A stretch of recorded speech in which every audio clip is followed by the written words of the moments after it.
Salam, kita kembali dengan Renungan Betani Kebumen. Hari ini kita berbicara tentang barter.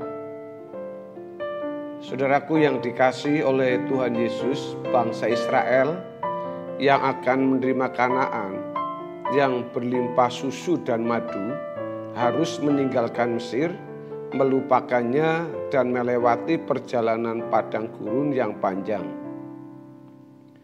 Mereka tidak boleh mengingat kembali Mesir. Mereka tidak boleh bernostalgia. Kalau mereka masih menoleh ke belakang, maka hal tersebut akan menjadi ranjau yang dapat menggagalkan laju perjalanan untuk memperoleh Kanaan.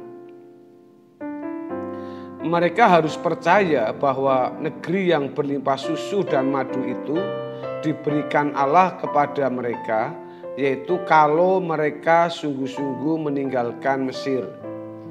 Oleh sebab itu, mereka harus percaya bahwa negeri Kanaan berkeadaan jauh lebih baik dalam segala hal daripada Mesir, tempat di mana mereka pernah diperbudak.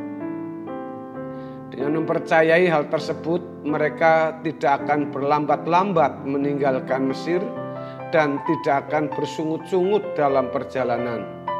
Untuk mendarat di Kanaan, mereka harus melangkah dengan langkah pasti dan mantap. Mereka tidak boleh berhenti di tengah jalan hanya karena menyukai beberapa hal yang kelihatan menyenangkan, tetapi ternyata merupakan ranjau-ranjau yang akan membinasakan mereka di padang gurun.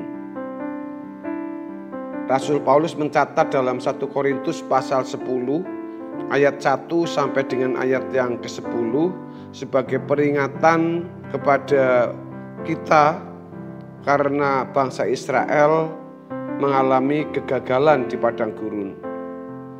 Hal ini menjadi gambaran kehidupan orang percaya yang memang harus meninggalkan dunia ini untuk fokus kepada langit baru dan bumi baru.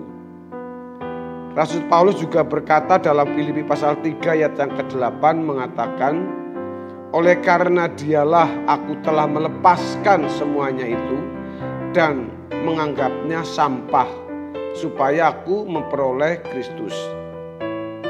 Apa yang ditulis oleh Rasul ini merupakan pengalaman hidup seseorang yang menerima Injil dengan benar. Paulus tentu dapat memiliki dan menikmati Injil secara lebih penuh dibandingkan dengan kebanyakan orang yang mengaku percaya Injil tetapi tidak memiliki cara yang benar dalam menyambut Injil. Saudara, melepaskannya semuanya. Maksudnya tidak lagi menganggap bernilai segala sesuatu yang dulu menjadi kebanggaan, yaitu sebelum menerima Yesus sebagai Tuhan dan Juru Selamat.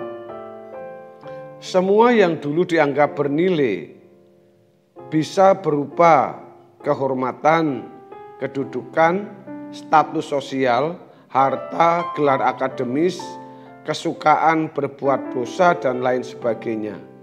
Melepaskan semuanya dalam teks aslinya adalah semian, dalam bahasa Inggrisnya los, atau semioton, yang berarti kehilangan, menganggapnya sampah. Kata sampah terjemahan dari skubalon yang bisa diterjemahkan sampah atau kotoran binatang yang digunakan pupuk. Isi perut binatang yang dipandang kurang baik dikonsumsikan atau offal. Pelepasan atau kehilangan semuanya itu merupakan sikap yang benar untuk dapat memperoleh Injil dan menikmatinya secara penuh. Dengan melepaskan semuanya dan menganggapnya sampah dimaksudkan sebagai langkah untuk memperoleh Kristus. Inilah cara yang benar, lebih tegas.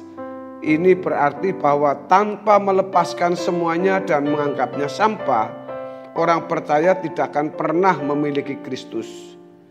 Inilah tindakan barter yang harus dilakukan oleh setiap orang percaya. Tanpa tindakan pertukaran atau barter, seseorang tidak akan pernah memiliki Kristus atau keselamatan di dalam hidupnya.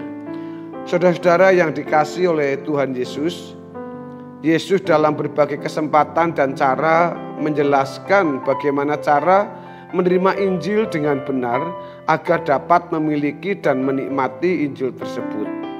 Di dalam Lukas pasal yang ke-14 ayat yang ke-33, Yesus menjelaskan bahwa seseorang yang mau mengiring dia dan menjadi murid harus meninggalkan segala sesuatu. Penjelasan ini tegas menetapkan bahwa untuk memiliki Injil dan menikmatinya haruslah melepaskan segala sesuatu, yang sama dengan meninggalkan dunia. Maksud pernyataan tersebut adalah bahwa Tuhan menghendaki agar kita tidak terikat dengan hal-hal dunia. Saudaraku, keterikatan di sini memang relatif sifatnya. Tetapi yang penting adalah keterikatan kita dengan Tuhan Yesus merupakan keterikatan yang melebihi segala keterikatan. Oleh sebab itu, kita harus berani memberi nilai rendah kepada segala sesuatu kecuali Tuhan dan kerajaannya. Dalam perumpamaan tentang harta yang terpendam dan pedagang yang mencari mutiara yang indah, di dalam Matius pasal yang ke-13 akan saya bacakan ayat 44 sampai 46. Perumpamaan tentang harta terpendam dan mutiara yang berharga. Ayat yang ke-44, hal kerajaan sorga itu seumpama harta yang terpendam di ladang yang ditemukan orang, lalu dipendamkannya lagi. Oleh sebab sukacitanya pergilah ia menjual seluruh miliknya lalu membeli ladang itu. Demikian pula hal kerajaan sorga itu seumpama seorang pedagang yang mencari mutiara yang indah. Setelah ditemukan mutiara yang sangat berharga, ia pun pergi menjual seluruh miliknya lalu membeli mutiara itu. Bapak Ibu yang dikasihi oleh Tuhan Yesus, disingkapkan di sini ada sebuah rahasia bagaimana memiliki kekayaan kerajaan surga. Rahasianya adalah harus ada tindakan pertukaran atau barter. Petani yang menumpahkan harta terpendam harus menjual seluruh miliknya untuk membeli tanah di mana tersimpan harta kekayaan itu. Demikian pula pedagang yang menemukan mutiara lalu menjual seluruh miliknya dan menggunakan seluruh modalnya guna membeli mutiara yang indah tersebut. Ini adalah tindakan yang dipandang bodoh bagi yang tidak mengerti nilai tanah di mana terdapat harta dan mutiara yang indah tersebut. Saudara, untuk dapat melakukan tindakan melepaskan semuanya, seseorang selain harus berani percaya, ia juga harus berani belajar untuk mengenali nilai Injil, yaitu nilai kerajaan surga. Untuk ini dibutuhkan penghayatan akan kurban Kristus yang karenanya Injil ada di dalam dunia.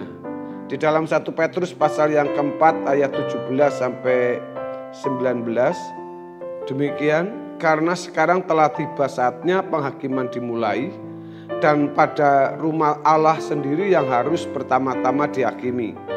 Dan jika penghakiman itu dimulai pada kita, bagaimanakah kesudahannya dengan mereka yang tidak percaya kepada Injil Allah?